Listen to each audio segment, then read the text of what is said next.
আসসালামু আলাইকুম প্রিয় দর্শক, অন্য মঞ্চের আলাপচারিতায় আপনাদের সকলকে স্বাগত জানাচ্ছি। নমস্কার। খবরের অন্তরালের খবর নিয়ে ক্যালকাটা ডায়ালগস থেকে মনোজ দাস। বাংলাদেশে এবারের ভোটে আওয়ামী লীগ নেই। দেশে আওয়ামী লীগের একটা বড় সমর্থক গোষ্ঠী আছে, সেটা অনেকের মতে 30 থেকে 40% মধ্যে, কারো কারো মতে তার চেয়েও বেশি। আওয়ামী লীগ নেত্রী শেখ হাসিনা তার দলের সমর্থকদের বলেছেন ভোট বয়কট করতে।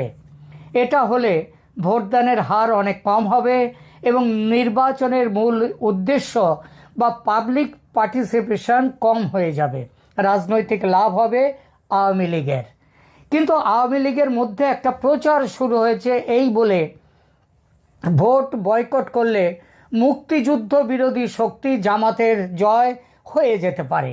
সুতরাং তাদের কেউ কেউ মনে করছে এবং প্রকাশ্যে বলছেও একথা যে জামাতকে পরাস্ত করতে আওয়ামী লীগ সমর্থকদের ভোট কেন্দ্রে যাওয়া উচিত এবং সেখানে গণভোটে না ভোট এবং সংসদীয় প্রার্থীদের মধ্যে জামাতের বিরুদ্ধে বিএনপি বা যেখানে জাতীয় দল এরশাদের প্রার্থী আছে তাদের ভোট দিতে।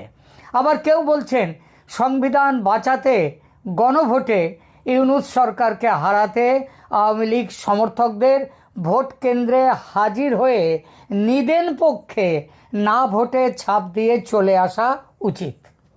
ফলত আওয়ামী লীগ সমর্থকদের মধ্যে একটা প্রবল দ্বিধা তৈরি হয়েছে 12ই ফেব্রুয়ারি তারা কি করবেন এই নিয়ে। বেশ কিছু আওয়ামী লীগ সমর্থক, যাদের মধ্যে তথাকথিত নয় বেশ উচ্চশিক্ষিত ডাইহার্ড আওয়ামী লীগ সমর্থক পর্যন্ত ঠিক করে উঠতে পারছেন না যে বর্তমান পরিস্থিতিতে তারা কি করবেন। পেশায় অধ্যাপক এক গোড়া আওয়ামী লীগ সমর্থক আমার সঙ্গে ফোনে নিয়মিত যোগাযোগ আছে। তিনি বললেন, উভয় সংকটে পড়েছি দাদা, কি করি বলুন তো। আমি বললাম আচ্ছা আমি যা বলবো তাই করবেন তো। তিনি বললেন, আপনি বাজে কথা বলবেন না, এই বিশ্বাস আছে আমার, সুতরাং আপনি যা বলবেন সেটাই করব। তবু আগে ভাগে কথা দিচ্ছি না, আগে আপনি বোঝান, আমি বুঝে নিই, তারপর আমার ডিসিশন বলবো। বললাম তাই হোক। এরপর তাকে আমার বিশ্লেষণ বুঝিয়ে বললাম যে কথা আমি তাকে বলেছি সেই কথাগুলোই আর একটু গুছিয়ে এখানে এই প্রতিবেদনে তুলে ধরলাম। আশা করব আপনারা আমার বক্তব্যের সঙ্গে সহমত হলে ভোট কেন্দ্রে যাবেন না। হ্যাঁ, আমি আপনাদের বলছি, নেত্রী শেখ হাসিনা যেমন বলেছেন ভোট বয়কট করুন, আমিও বলছি ভোট বয়কট করুন। নেত্রী এই বয়কটের সব কারণগুলো খুলে বলেননি। রাজনৈতিক বাধ্যবাধকতা আছে, বুঝতেই পারছেন। কেন তিনি বলেননি সেটাও একটু ভাবলে বুঝতে পারবেন। তবে সেই কারণগুলো আমি বলছি। এটা অস্বীকার করার উপায় নেই যে বাংলাদেশের বর্তমান রাজনৈতিক প্রেক্ষাপটে আওয়ামী লীগ সমর্থকদের এই ভোট দেব কি দেব না, সেই একটা গান আছে না আশা ভোসলের, যে যাব কি যাব না ভেবে ভেবে হায় রে যাওয়া তো হলো না। তো এখানেও তাই ভোট দেব কি দেব না ভেবে ভেবে শেষ পর্যন্ত ভোট দিতে যাবেন না। যেমন যাওয়া হয়নি তেমন ভোট দিতে যাবেন না। এই দ্বিধা, এই যে ভোট দেব কি দেব না, এই দ্বিধা অত্যন্ত গভীর এবং কৌশলগত। একদিকে দলীয় আনুগত্য ও নেত্রীর নির্দেশ, অন্যদিকে আদর্শিক শত্রু জামায়াতকে ঠেকানোর তাড়না। এই দুয়ের মাঝে একটি যৌক্তিক পথ খুঁজে বের করা বেশ কঠিন। তার উপর জামাত, বিএনপি, এনসিপি, সরকার, সেনাবাহিনী যেভাবে উল্টো পাল্টা ভুজুং ভাজুং দিয়ে আওয়ামী লীগ সমর্থকদের ভোট কেন্দ্রে নিয়ে আসার চেষ্টা করছে, তাতে মনে দ্বিধা আসাটা খুবই স্বাভাবিক এবং বাস্তব। তবু আওয়ামী লীগ সমর্থকদের জন্য ভোট বয়কট কেন সবচেয়ে কার্যকর কৌশল, তার একটি সুসংগত ও যুক্তিপূর্ণ বিশ্লেষণ আমার পক্ষ থেকে উপস্থাপিত করছি। ভেবে দেখবেন ঠিক বলছি কিনা। ভোট বয়কট কেন একটি রাজনৈতিক ও কৌশলগত অস্ত্র। বর্তমান পরিস্থিতিতে আওয়ামী লীগ সমর্থকদের জন্য ভোট কেন্দ্রে না যাওয়া কেবল একটি আবেগ সম্পর্কিত বা আবেগীয় সিদ্ধান্ত নয়, বরং এটি একটি শক্তিশালী রাজনৈতিক হাতিয়ার। এর পেছনে কেন এটা হাতিয়ার, তার প্রধান যুক্তিগুলো হলো, এক এক করে বলি। প্রথমত, অংশগ্রহণ যদি করেন, অর্থাৎ ভোট কেন্দ্রে যদি আপনি যান, তার অর্থ হলো বৈধতা দেয়া এই ভোট প্রক্রিয়াকে। গণতন্ত্রে না ভোট দেয়া বা বিরোধী পক্ষকে ভোট দেয়া উভয় ক্ষেত্রেই আপনি পরোক্ষভাবে বিদ্যমান নির্বাচনী ব্যবস্থা এবং সেই প্রক্রিয়াটাকে মেনে নিচ্ছেন, এটাই প্রমাণিত হয় যদি আপনি যান। আওয়ামী লীগ সমর্থকরা যদি বিপুল সংখ্যায় ভোট কেন্দ্রে যান, এমনকি কেবলমাত্র না ভোট দিতেও যান, তবে দিনের শেষে নির্বাচন কমিশন একটা উচ্চ ভোটার টার্নআউট, হাই ভোটার টার্নআউট দেখাতে পারবে। আর এই উচ্চ ভোটার অংশগ্রহণ ডক্টর ইউনূসের অন্তর্বর্তীকালীন সরকার এবং পরবর্তী নির্বাচিত সরকারের জন্য একটা পাবলিক ম্যান্ডেট হিসেবে আন্তর্জাতিক মহলে উপস্থাপিত হবে। বুঝলেন? সুতরাং নিজেদের রাজনৈতিক অস্তিত্ব জানান দিতে হলে এই প্রক্রিয়াকেই পুরোপুরি উপেক্ষা করাই হলো এই সরকারের করা নির্বাচনকে বৈধতার সংকটে ফেলার, মানে অবৈধ করার সেরা উপায়। দ্বিতীয়ত, লেসার এভিল বা কম ক্ষতিকর হিসেবে বিএনপিকে বেছে নেওয়ার যে একটা প্রচার চলছে, এটা একটা ফাঁদ। অনেকে মনে করছেন জামাতকে আটকাতে বিএনপিকে ভোট দেওয়া উচিত, কিন্তু দীর্ঘমেয়াদী রাজনীতিতে এটি আওয়ামী লীগের জন্য নিশ্চিত আত্মঘাতী পদক্ষেপ। আওয়ামী লীগের মূল শক্তি কি? তার স্বতন্ত্র আদর্শিক অবস্থান। যদি কর্মীরা অন্য কোনো দলের প্রতীকে সিল মারতে অভ্যস্ত হয়ে যান, তবে দলের নিজস্ব ভোট ব্যাংক ও সাংগঠনিক সংহতি ভবিষ্যতে হুমকির মুখে পড়তে বাধ্য। বিএনপিকে ভোট দিয়ে জামাতকে ঠেকানো একটি সাময়িক সমাধান।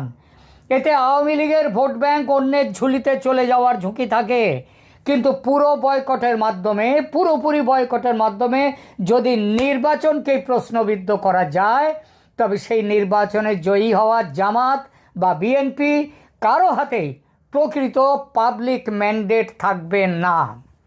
রাজনৈতিক দেউলিয়াত্ব এটাও আটকানো যাবে। নিজের আদর্শ বিসর্জন দিয়ে অন্যকে ভোট দেওয়া একটি দলের রাজনৈতিক হতাশার লক্ষণ। তার চেয়ে বরং নীরবতার শক্তি দিয়ে ব্যবস্থার অসারতা প্রমাণ করা অনেক বেশি মর্যাদাপূর্ণ। দেখুন, শত্রুপক্ষকে হারাতে গিয়ে অন্য এক প্রতিপক্ষকে শক্তিশালী করা, এটা রাজনৈতিক কৌশলের বিচারে সবসময় কিন্তু লাভজনক হয় না। শত্রু আমার বন্ধু এই ফর্মুলা খাটে যখন এক শত্রু দুর্বল আর এক শত্রু সবল হয়। এখানে কে আওয়ামী লীগের প্রবলতর শত্রু সেটা আপনি জানেন না।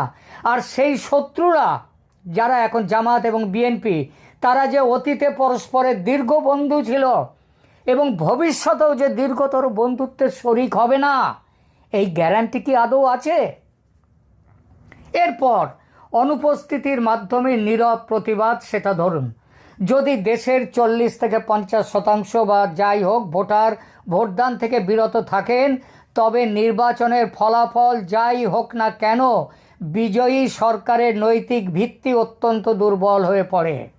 আন্তর্জাতিক পরিমণ্ডলে এটা প্রতিষ্ঠিত হবে তাহলে যে দেশের একটা বিশাল জনগোষ্ঠীকে বাদ দিয়ে বা তাদের অনীহার মুখে এই নির্বাচন অনুষ্ঠিত হয়েছে। এই অদৃশ্য জনশক্তি বা সাইলেন্ট মেজরিটি হিসেবে নিজেদের অবস্থান ধরে রাখাই হবে আওয়ামী লীগের জন্য সবচেয়ে বড় শক্তির জায়গা। দেখুন, 2014 সালের 10ম সংসদ নির্বাচনে 39.58% ভোট পড়েছিল।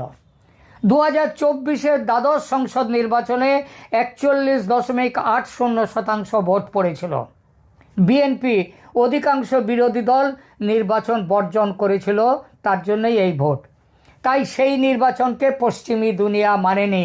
আর এবার এই 2026-এর ভোটে শতকরা হার এর থেকেও কমে নেমে আসবে যদি আওয়ামী লীগ সমর্থকরা ভোট বয়কট করে। আর সেটা হলে এবারের নির্বাচনও আন্তর্জাতিক দুনিয়া মানবে না, তাই নয় কি? তারপরেও আছে আদর্শিক সংঘাত এবং জামাত ইস্যু। জামাতের উত্থান নিয়ে শঙ্কা থাকা খুব স্বাভাবিক, তবে যুক্তি হলো যদি নির্বাচনটি একতরফা বা অগ্রহণযোগ্য হিসেবে চিহ্নিত হয় তবে সেই নির্বাচনে জয়ী হয়ে আসা শক্তির স্থায়িত্ব নিয়েও প্রশ্ন উঠবে। আওয়ামী লীগ তখন যদি রাজপথে বা রাজনৈতিক ময়দানে আবার ফিরে আসতে চায় তবে তাদের জন্য একটি বিতর্কিত নির্বাচন এবং দুর্বল জনসমর্থনের সরকার অনেক বেশি ফায়দা নিয়ে আসবে, সুবিধাজনক পরিস্থিতি তৈরি করবে। একই বক্তব্য খাটে বিএনপির ক্ষেত্রেও। নিজেকে প্রশ্ন করুন তো, 2024-এর 5 আগস্টের পর থেকে যেভাবে মুক্তিযুদ্ধের স্মৃতিচিহ্ন ধ্বংস করা হয়েছে, যেভাবে 71-এর ঐতিহ্য ধ্বংস করা হয়েছে, তার জন্য বিএনপির কি কোনো ভূমিকা নেই? সব দোষ জামাতের? যেভাবে রাজাকাররা দখল করে নিয়েছে বাংলাদেশের আত্মা, তার বিরুদ্ধে কি সামান্যতম প্রতিবাদ করেছে বিএনপি গত 18 মাসে? যেভাবে 30 লাখ বাঙালির রক্তে রাঙা হাত, 3 লাখ মা বোনের সম্ভ্রম কেড়ে নেওয়া পাকিস্তান দখলদারি শুরু করেছে এই দেশে তাদের মিত্র রাজাকারদেরকে নিয়ে, জামাতকে নিয়ে, তার বিরুদ্ধে সামান্যতম কিছু সামান্যতম কি করেছে বিএনপি? প্রিয় দর্শক, রাজনীতির দাবার চালে কখনো কখনো চাল না দেয়া বা ময়দান ছেড়ে দেয়াটা সবচেয়ে বড় চাল হয়ে দাঁড়ায়। ভোট কেন্দ্রে গিয়ে যে কোনো ধরনের সক্রিয়তা প্রদর্শন বর্তমান ব্যবস্থার আয়ু দীর্ঘায়িত করবে, অতএব ভোট কেন্দ্রে যাবেন না। তাই নিজেদের রাজনৈতিক ওজন এবং অস্তিত্ব প্রমাণের জন্য টোটাল ভোট বয়কট বা পূর্ণাঙ্গ নির্বাচন বর্জনই হতে পারে সবচেয়ে ধারালো কৌশল। এই কৌশল আন্তর্জাতিক এবং সাংবিধানিকভাবে কিভাবে কাজ করতে পারে সেটা একটু ব্যাখ্যা করি। একটি রাজনৈতিক দলের বিশাল সমর্থক গোষ্ঠী যখন সক্রিয় থাকে তখন তাদের প্রতিটি পদক্ষেপই জাতীয় ও আন্তর্জাতিক রাজনীতিতে বড় ধরনের প্রভাব ফেলে। বিশেষ করে আন্তর্জাতিক চাপ এবং সাংবিধানিক বৈধতার নিরিখে পূর্ণাঙ্গ vote boycott, total vote boycott কেন একটি অমোঘ হতে অস্ত্র সেটা বলি। আন্তর্জাতিক চাপ ও কূটনৈতিক বিচ্ছিন্নতা, ইন্টারন্যাশনাল প্রেশার। বিশ্ব রাজনীতিতে এখন অন্তর্ভুক্তিমূলক নির্বাচন বা ইনক্লুসিভ ইলেকশন একটা অত্যন্ত গুরুত্বপূর্ণ শব্দ। আন্তর্জাতিক সম্প্রদায়, বিশেষ করে জাতিসংঘ, ইউরোপীয় ইউনিয়ন, মার্কিন যুক্তরাষ্ট্র, ভারত, রাশিয়া সমস্ত দেশের নির্বাচনের গ্রহণযোগ্যতা বিচার করে মূলত দুটি মানদণ্ডে: অংশগ্রহণমূলক প্রকৃতি এবং ভোটারের উপস্থিতি। বৈধতার সংকট তৈরি হয়ে যাবে যদি দেশের একটি প্রধান রাজনৈতিক শক্তি এবং তাদের বিশাল জনসমর্থক গোষ্ঠী, যারা অন্তত 40 থেকে 50% তারা যদি নির্বাচন প্রক্রিয়ার বাইরে থাকে। তবে আন্তর্জাতিক মহলে এই নির্বাচন একতরফা হিসেবে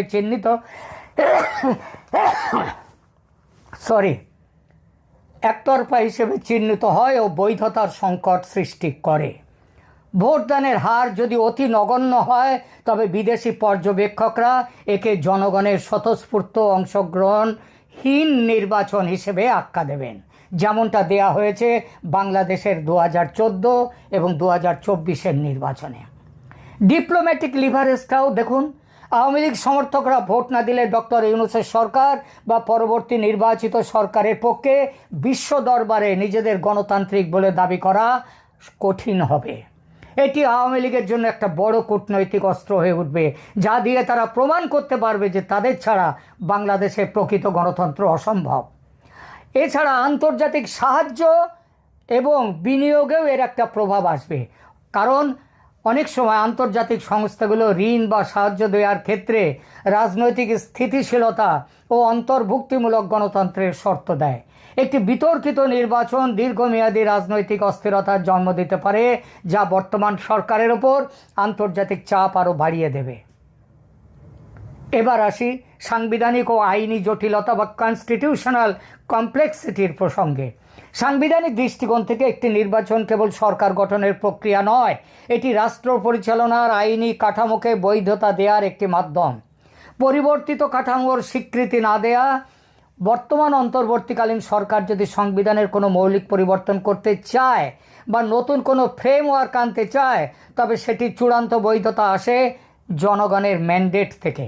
আওয়ামী লীগ সমর্থকরা যদি এমনকি না ভোট দিতেও কেন্দ্রে যায়, তবে তারা পরোক্ষভাবে কিন্তু এই পরিবর্তিত ব্যবস্থা বা নির্বাচনী সিস্টেমকে স্বীকার করে নিল। বয়কট করার অর্থ হলো আপনার কাছে এই পুরো আইনি প্রক্রিয়াটাই গ্রহণযোগ্য নয়। সংবিধানের ধারাবাহিকতা এবং নতুন বন্দোবস্ত সেটা দেখুন। আওয়ামী লীগ সবসময় সংবিধানের ধারাবাহিকতার কথা বলে। নির্বাচনের দিন বাড়িতে বসে থেকে সমর্থকরা এই বার্তা দিতে পারেন যে বর্তমানের এই অসাংবিধানিক বা বিশেষ ব্যবস্থার অধীনে কোনো নির্বাচনে অংশ নিয়ে তারা সংবিধানের লঙ্ঘনকে বৈধতা দিতে চায় না। এতে ভবিষ্যতে আইনি চ্যালেঞ্জের পথটা কিন্তু পরিষ্কার হয়ে যায়। যদি টার্ন আউট খুব কম হয় এবং একটি বড় অংশ ভোট বয়কট করে, তবে ভবিষ্যতে এই নির্বাচনের ফলাফল এবং এর অধীনে নেওয়া সমস্ত সিদ্ধান্তকে আদালতে এবং রাজপথে চ্যালেঞ্জ করা অনেক সহজ হবে। ভোট দিয়ে বা নির্বাচনে অংশগ্রহণের মাধ্যমে আপনি সেই আইনি লড়াইয়ের নৈতিক ভিত্তিটাকে হারিয়ে ফেলবেন। শেষ করব আর একটি কথা বলে, যুদ্ধক্ষেত্রে সেনাপতির নির্দেশ সবসময় মেনে চলতে হয়।